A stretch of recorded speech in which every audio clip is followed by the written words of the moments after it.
শুভ সকাল। কেমন আছো তোমরা সবাই? আশা করি ভালো আছো। আমিও ভালো আছি। আমার আমার পিচ্চি নুরাইজ আর আমার সকাল হলো মাত্র। এখন আমি ওকে ওর রুমে নিয়ে যাব। সকালবেলা ও খেলতে খুব বেশি পছন্দ করে, তাই ওকে আমি সবসময় বেডে দিয়ে দেন আমার হাতের কাজগুলো শেষ করি।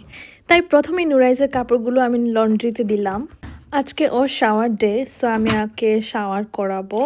এর আগে আমি ফ্রেশ হচ্ছি অ্যান্ড ওজু করে নিব, যেহেতু জোহরের সময় হয়ে গিয়েছে। এই মর্নিং টাইমটা নুরাইজ সবসময় খেলাধুলা করে, ও অ্যাকচুয়ালি আমাকে সময় দেয় ফ্রেশ হওয়ার। এটা অ্যাকচুয়ালি আল্লাহর রহমত। ও কখনোই এই টাইমে কান্নাকাটি করে না, তাই আমার ফ্রেশ হতেও সমস্যা হয় না। নামাজ পড়ার সময়টা ও অনেক এনজয় করে। সো আমার নামাজ পড়া শেষ, আমি এখন ওর জিমমেটে নিয়ে যাব খেলার জন্য।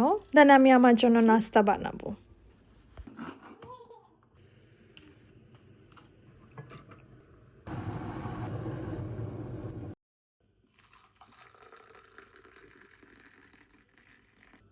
সানরাইজ খেলা করছে আর আমি ওর পাশে যেয়ে আমার ব্রেকফাস্টটা সেরে ফেললাম।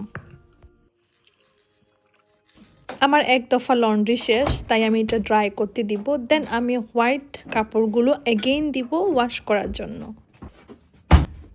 এখন আমি নুরাইজকে শাওয়ার করাবো, তাই ওর বাথটাবটা আমি ওয়াশ করে দেন রেডি করব। আলহামদুলিল্লাহ আমার বেবি বড় হচ্ছে আর ও গোসল করতে অনেক বেশি স্বাচ্ছন্দ্য বোধ করছে। সব বেবিরাই মেবি সেম। আফটার শাওয়ার আমি ওকে ড্রেস আপ করালাম, দেন এখন আমি ওকে ফিট করাবো, দেন ও নেপ নিবে, আমি আমার বাকি কাজগুলো শেষ করব। সো আজ এই পর্যন্তই। আল্লাহ হাফেজ।